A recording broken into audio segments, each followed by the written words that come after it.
with the outbreak of COVID-19, aka the coronavirus, a lot of people are working and working out from home. And I mean, we've talked about this in other podcasts, in regards to like what is the one thing you should have at home, but actually getting an efficient workout at home might be a little different. So if you guys want to talk about sort of what you guys think, what equipment we should be having at home, and what is the most effective way to get a good workout in your house. Get a shake weight. Shake weight. So I have a nice list that I have written out on my phone, which I'm not sure I can bring up on my phone without screwing up everything else that we're doing right now. So I'm not going to touch that. I was trying to get through my computer, but apparently that's not going to work.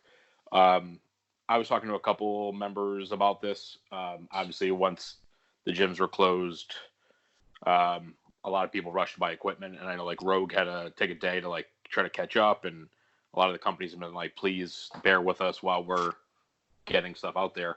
I think I've already pissed off a couple powerlifters with my thoughts on this. I don't think you should be going to buy a comp rack right now, a combo rack. Like through, don't get me wrong, like I've got Texas Strength Systems, Alico, and ER at the gym, but it's much more expensive and much less usable than a power rack. I was talking to one of our members the other day about this. Like an ER rack shipped to your door is about $2,800. You could get a pretty good power rack for $700 from a company like Rogue or Titan or Elite FTS. You can get an adjustable bench for $300 from Rep Fitness. You can get a barbell from Rogue and Ohio Power Bar for another $350. You can get all the plates you need off of Craigslist. Don't buy them new; they're not worth it. Don't buy the calibrated ones. Just find them online. Get them cheap, like 50 cents a pound. And even if you're a 700-pound puller, that leaves you at $350. We're still at like maybe $1,500-$1,600. So you're still over $1,000 below an ER rack, and now you can do many more exercises. I was talking to a couple of the members that have like ER racks or Alicos at home, and like you really can't floor press out of it because they're too high, and you're not you don't really want to pull from the safeties like using them like blocks. That's not really an option. With the power rack, you can floor press, you can military, you can do. They have a pull-up bar attachment. Usually, you can get all these other attachments, for relatively cheap, and you can do a lot more things. That would be my go-to. Like if you're looking to stay in the powerlifting realm, and really try to keep your max strength up. If you're trying to just get a good workout in, you can save a lot more money and a lot more space. My go-to would be sandbags from Ultimate Sandbag Training. The DVRT system, the dynamic variable resistance training,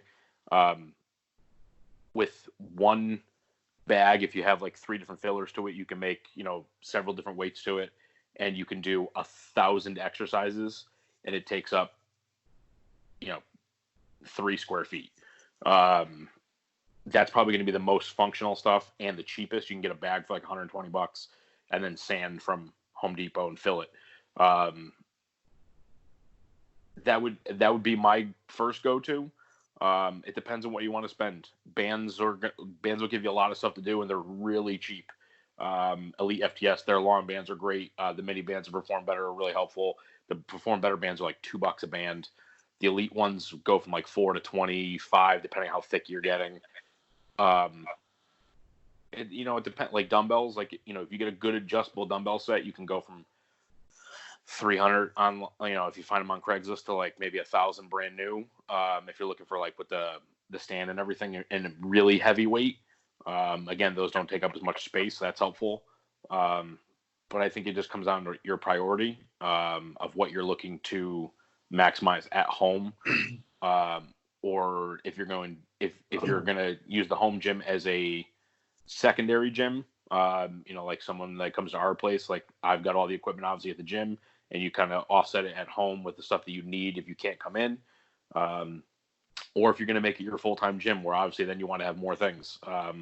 a couple of our members have legitimate full gyms with like a cable system and dumbbells and a rack and multiple different bars and glute ham raise. You can do that if you want, but I think you need to sit down first and say, okay, how much money do I want to spend on this? And how much space do I have? And then think about how much are you going to use it?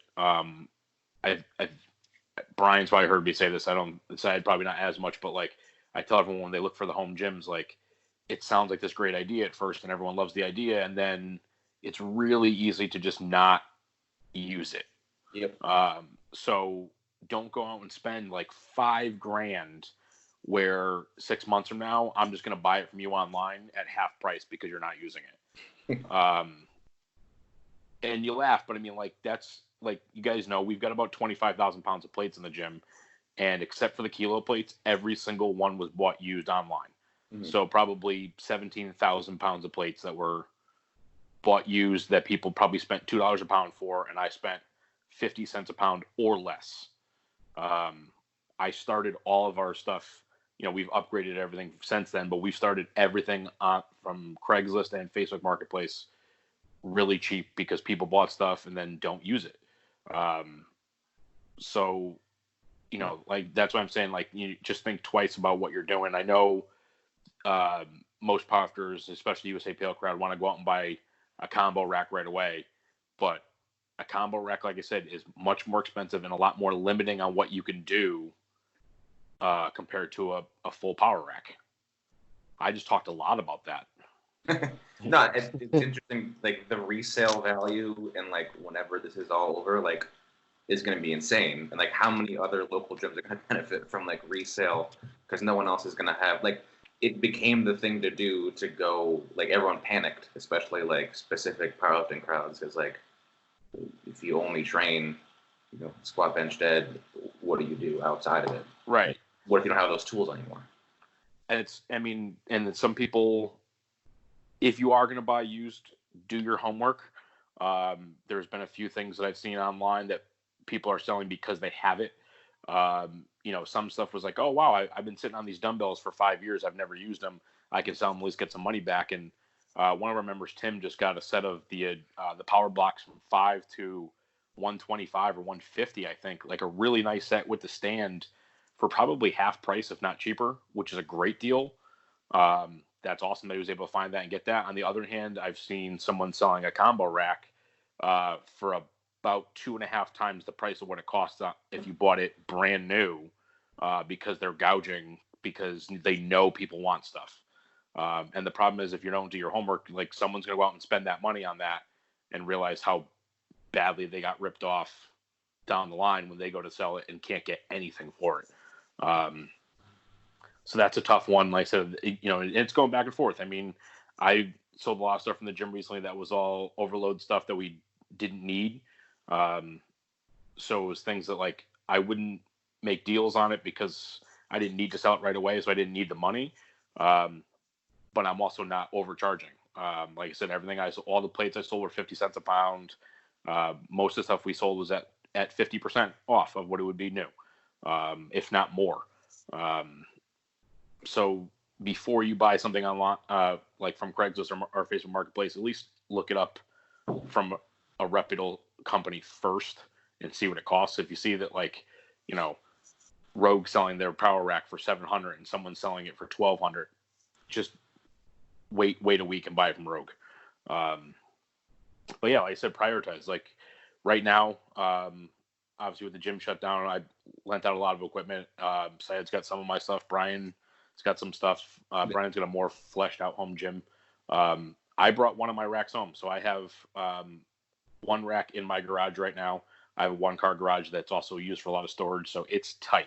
I don't have much space. I can do a few things, but I actually brought home a rack, a TRX that I can hang out from a tree outside, a sandbag, a pair of adjustable dumbbells, and bands. I think that was all I brought home. I didn't bring home a ton of stuff because I can get a ton of stuff covered with that.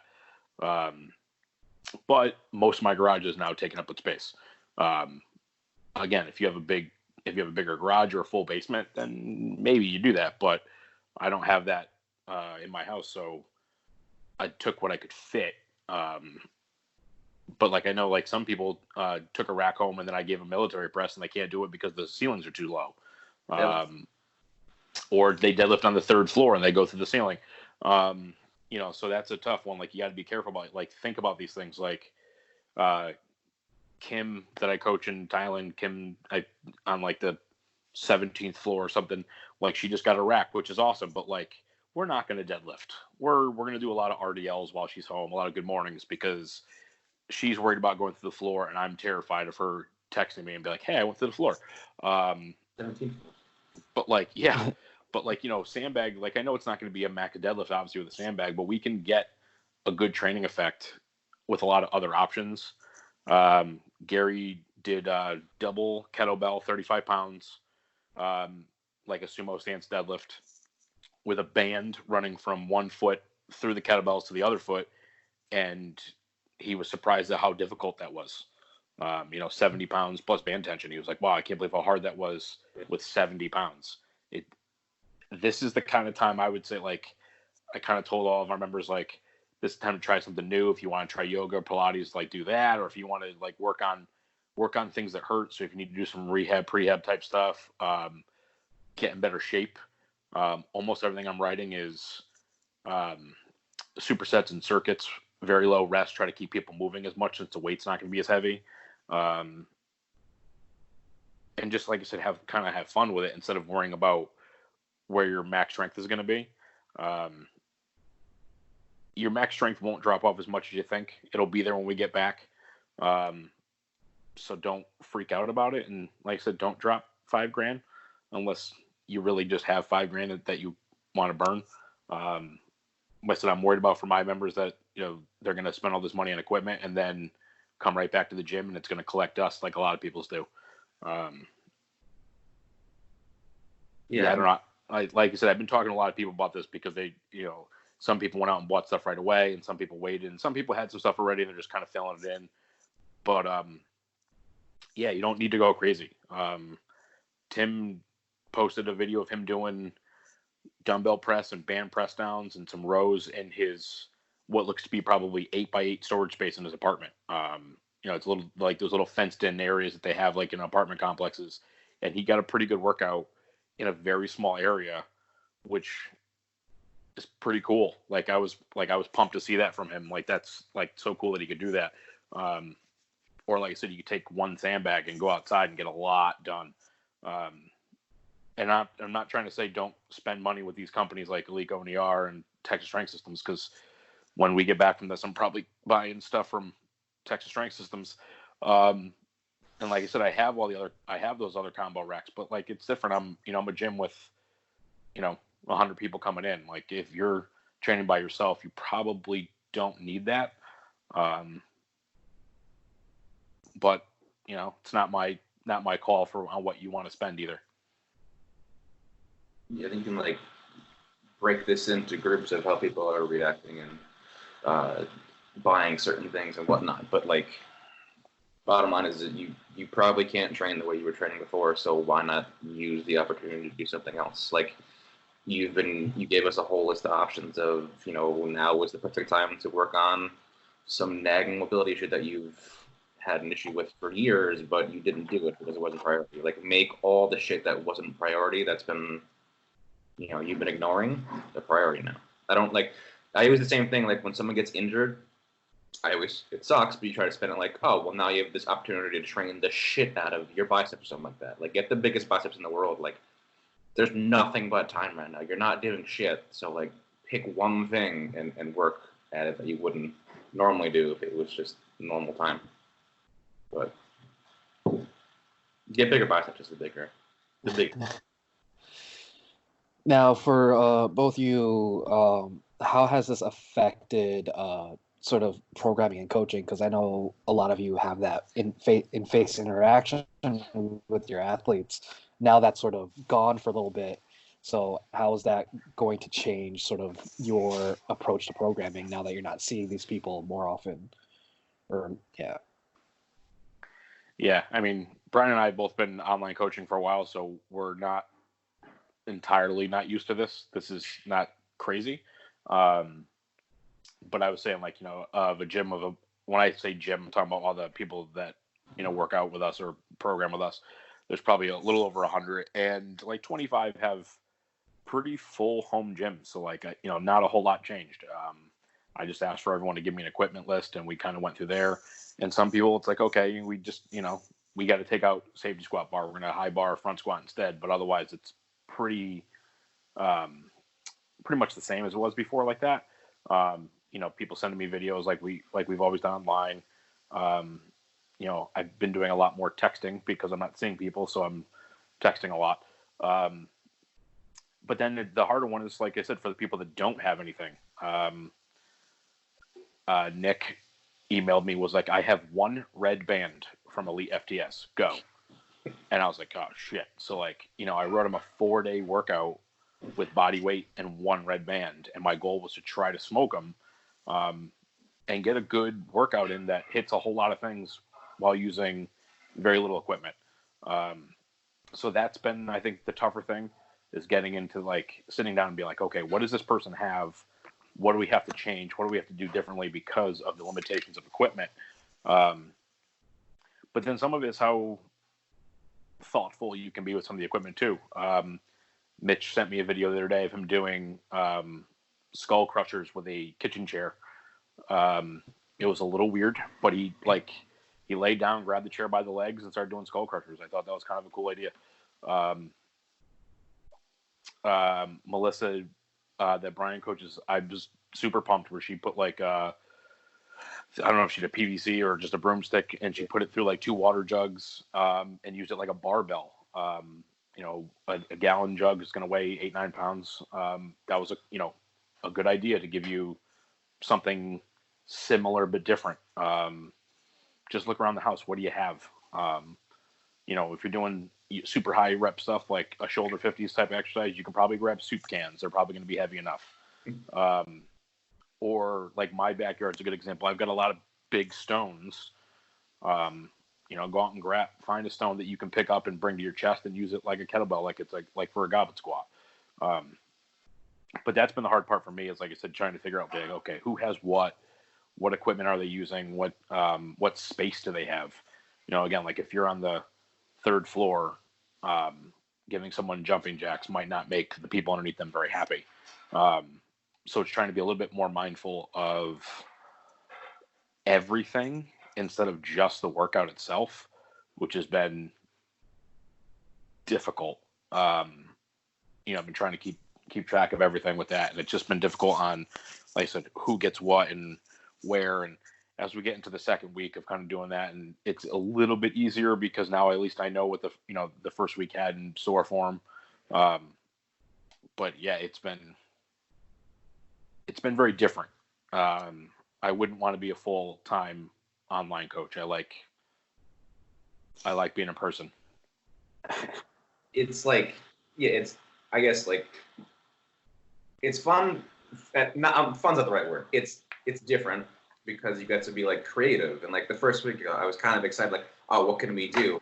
I have like Chris is doing like goblet spots with like laundry. I'm the weirdest. That's from my wife. Her says weirdo. You're the weirdest. Coffee break, guys. Coffee break. But that's was fun at first, but now becoming like, we don't know how long this is gonna last. So like, it's fun for now. Like you can like pick up like, oh, try this. This is something I thought of. Like, how can I make you or give you a really hard workout with like a fucking can of soup or something? Like, it's fun to be creative like that. I also have a lot less clients than he does, so like it gets hard and tedious once you get down to like each in the person's needs and how long they can do this for. So yeah, I think go ahead, Syed. No, go for it. I was gonna ask a different question. That's all right. I think one of the hardest parts with stuff like this is, like what Brian just said, is finding the needs of the person. When you've got a million different things to use, you can really hit each individual person's needs very easily. Matt Mills owns Lightning Fitness made a post the other day that this this is a really good time to weed out those terrible internet coaches that don't know what they're doing other than copying programs. Because when you're limited to what you have for equipment wise, what do you do now? Like, can you give someone a good workout with one red band, or one of our members, Ariel, was like, I have an ab wheel. That's it, an ab wheel. And I was like, shit, all right. How do I come up with like a 3-day program based on body weight and an ab wheel?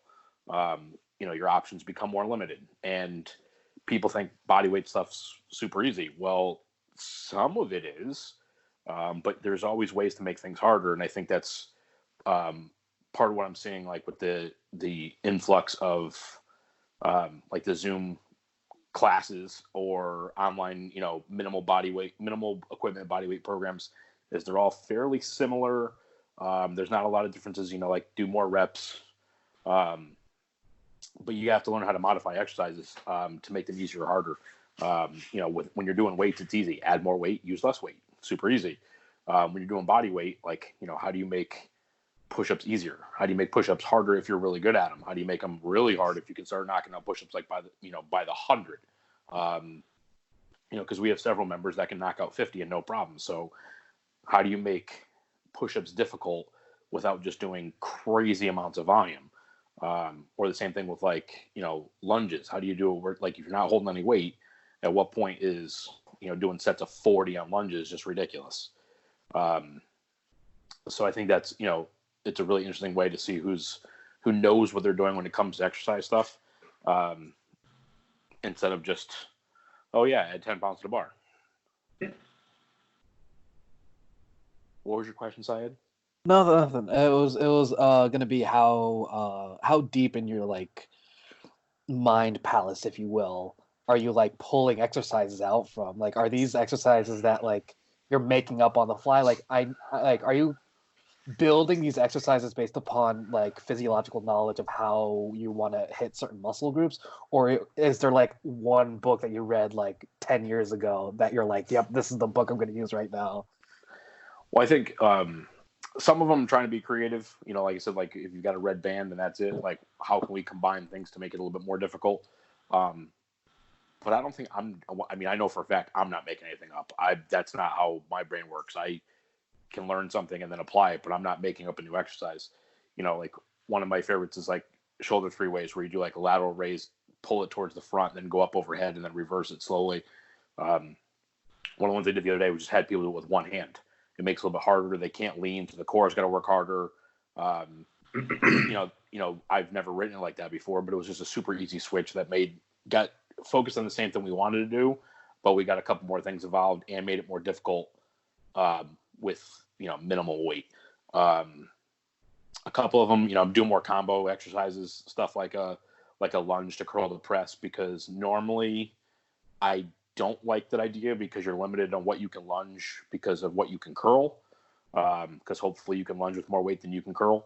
But now if you've got like a pair of 8-pound dumbbells and that's it, then I'm not as worried about it. So now I'm like, all right, lunge to curl the press. Let's do that. Where normally, like I said, I wouldn't write that. There's a couple books that I read years ago, Convict Conditioning, which I can't remember the author. I think it's from, it came out from the Russian kettlebell certification stuff. But that book was like all body weight stuff based on how to make more, things more difficult. They did a lot with like one-arm push-ups, different pull-up variations. The Bronson book? Huh? Is that the Bronson book? What's his name? Yeah, I don't know. Not Charles Bronson. Not Charles Bronson. Talking about there's one guy. I feel like it's Al. It might be Al Cavadlo. I can't. Okay. There's a couple of those guys that I don't remember which one that is, but like that one I remember reading years ago. That was really good. And then just like if you think, like I'm trying to write up a different thing right now. Instead of having here's your workout for the day, I'm trying to figure out here's your template for the day. So if you think of different movements, like I generally try to think of some kind of a squat, some kind of a hinge, some kind of a push pull, some kind of core exercise, some kind of single leg exercise. What can you fill in with body weight? Obviously there's a lot of options. the easiest way is just to think of what you do normally in the gym and take away the weight. But again, how can we make them more difficult without adding weight? And I've seen everyone's posting like, okay, slow it down, pause. Okay, well, how about more than that? That's where I mentioned the sandbags before. Josh and Jessica, their blog is like it's the best right now of information. Each blog though is like an article. They're long, but they do, changing your foot position and how it can change an exercise, or changing your hand position. So like, they'll do like their sandbag in mornings if they're in a normal stance. If they go to like more of a sprinter stance, so like their toes line up with their heel and they're on their normal width, but the back foot's up on the toe, you're loading that front leg a little bit more. And then they'll go into more of a split squat stance, and then they'll go to a slide. All these things are making a good morning different and more difficult, while not fundamentally changing it. It's just like tweaking it, or like pressing. They'll take their sandbag and they'll grab, they'll put the bag on their fists and press straight up, and then the next one they'll go fist and then on the outside, and they'll pull the bag and then they'll go on the outsides. And each one has a different feel, even though again it's not a fundamentally different exercise. So if you can figure out how to do one of them, you can do a ton of variations with minimal tweaks.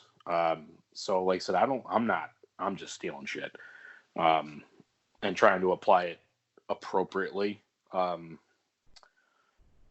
And hopefully, like I said, a lot of them keeping the rest super short. So I'm sure everyone hates me.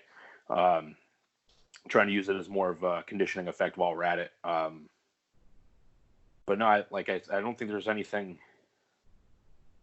I went to the gym the other day to look for my books. I was going through my books, and there wasn't anything that like jumped out that was like, oh, this one. I think it was just a combination of everything and just applying the principles accordingly, and not just being like, oh, this is a workout. Yeah, there's I think there's some people that we both program for that like to have a degree of freedom in what they want to do, and it's cool to give them that option where you give them like, hey, to pick a single leg squat exercise, something like that. But there's you can get lost in how many, if you break it down to how many different variations, like move your toe forward an inch. Like, what the fuck does that mean? But there's a million things you could do to make it, maybe not change a ton of exercise, but can add a degree of something exercise. Even if you just do a lot of things I like doing, or if I'm doing instead of just doing reverse flies for endless amounts of time, do a single arm reverse fly. It's nothing. It's just one less thing, but it can change exercise completely. And it's hard. I find myself getting lost in the amount of things that you could do. So for us, it's kind of what creative things can we come up with to keep in line with what we want you to do. But I don't know, I definitely pull from Joe DeFranco and Jim Smith and Eric Kress. They all post stuff like this where it's some different degree of something that you probably haven't thought of before. But so there's endless amounts of inspiration you could pull from, and I think it's just a matter of honing in what you want to do. Well, I think that's a good point where you said, Brian, so what I've been trying to write up is this template kind of video where it says squat, and then, there you'd have a drop down of now it depends on what equipment you have, obviously, but body weight squat. And then you can add to it a kettlebell, a dumbbell, a sandbag, your dog, whatever. And then you can, instead of holding it at your chest, you can hold it at your shoulder. You can press it out in front of you while you're doing it. Stance. You can pause. If you think about it, there's probably 10 to 12 different kinds of modifiers that we can do. I know, the big one right now is the 1.5 reps, hit the bottom, come halfway up, go back down, come back up. That's 1 rep now. That's another good one. But if you can get lost, and I was starting to do this, I was filling out the exercises and I was like, okay, here's the basic exercises and here's all the modifiers. When you're done, you could have an exercise that's going to be a sprinter stance, goblet squat with press out with 3-second eccentric, 2-second pause, half rep back up, back down, come back up. I mean, that started off as a goblet squat and we worked our way 7 steps over, and that was off the top of my head, and we didn't do anything else even crazy. There's a lot more you can do to that. And at some point, it just becomes paralysis by analysis. Like, you're just choosing you've got so many choices that you don't know what to do. You're just like, fuck it, I'm not doing it. I almost want to make it like, I almost want to do a drop down thing on like Excel or Google Sheets and have it like a random generator, where we used to do this back in my garage. We'd have a 20-sided Dungeons and Dragons dice, and we'd roll that. And if it, whatever it came up with, that's what you did. So if you rolled a 17, you just went down and be like, oh, number 17 is this, do that. I kind of want to do that as like a random generator and just be like, okay, here's the exercise, here's the modifier, and then kind of go from that. Because like I said, otherwise you could lose your mind trying to pick which squat to do, where you could have just done some squats. Yeah.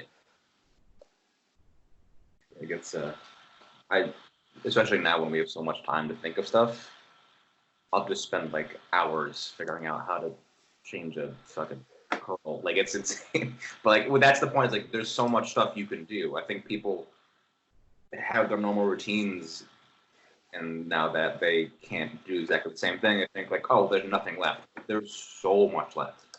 It's just, hopefully as coaches we can like show you that, and right, show you, and this is like the perfect time to try something new or try something different like that. So I'm trying to bring up one of my sheets on the computer, and like, I mean, I think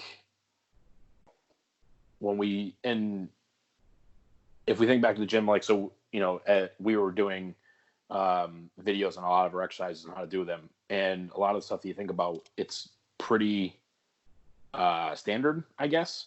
So like, you're used to doing your bench press. Okay. Well, something as easy as changing your grip. Like you said, you can go close grip, you can go wide grip, you can go illegal wide grip. There's a lot of different options that you can do there that just changing your grip. And like I said, I made a quick list of, I just put here, like, for the modifiers, changing your tempo, pausing, your foot placement, your hand placement, the rep scheme itself, like how you're doing it, how much rest you're using, some of the miscellaneous things like closing your eyes. I know it sounds ridiculous, but close your eyes when you do it, and it changes the stimulus a ton. Mm-hmm. And then you can combine those, like I said. So I've got written down 1, 2, 3, 4, 5, 6, 7 different kinds of modifiers, and I know I have a few more like in my notes, so there's probably 10. You could get to a point where it just gets like insane. Like, I've got written on here squat, so like it says exercise, and then it's got all those things going across the screen. So like, if you did a squat, you can do just a regular body weight squat, which is normal, and then you can change the tempo. You can add a pause. You can make your feet wider. You can hold anything in your hands. You can move that weight farther away from you. You can change the rep scheme. Like I said, you can do rest pause. You can do time sets. Keep the rest shorter. Close your eyes. And if you did all, that's like, if you added one thing, so squat plus, and then you did one modifier, that's 8 exercises. If you started combining, you're at 100 exercises from one thing. Now, again, like, so we just turned one body weight squat into 100 different choices, most of which would probably get ridiculous, right? Like I said, like a squat with a 5-second eccentric, a 3-second pause at the bottom. We're doing a wider stance, holding something out in front of us, 1.5 reps for a time set, rest pause into the next set with your eyes closed. Like, you should slap me if I wrote that. If you ever read something about my eyes, I'm gonna fire you immediately. You know what I mean? Yeah, no, I think this is again, like, I like what Matt said about this is going to show where coaches actually know what they're doing or not. Because when you're getting ready for powerlifting, you just grab the barbell and start squatting because that's your sport. But now, if you don't have that, now what do you do? Because if you can squat 550 pounds, then doing a body weight squat for a set of 10 hopefully is not that hard unless you're that out of shape. So now the problem is, how do you make it harder? Because you're not going to get a max strength workout from 10 body weight squats. But, so like I said, how can we make that harder to get some kind of muscular action out of it, and then, like I said, use it for conditioning. And if you happen to have a barbell, cool, but there's more than just that. Yeah. Thank you for listening to the Team GPT podcast. Follow us on Instagram at Team GPT. For any questions about the gym, go to GleasonPerformance.com. And for any questions regarding the podcast, email Brian at GleasonPerformance.com.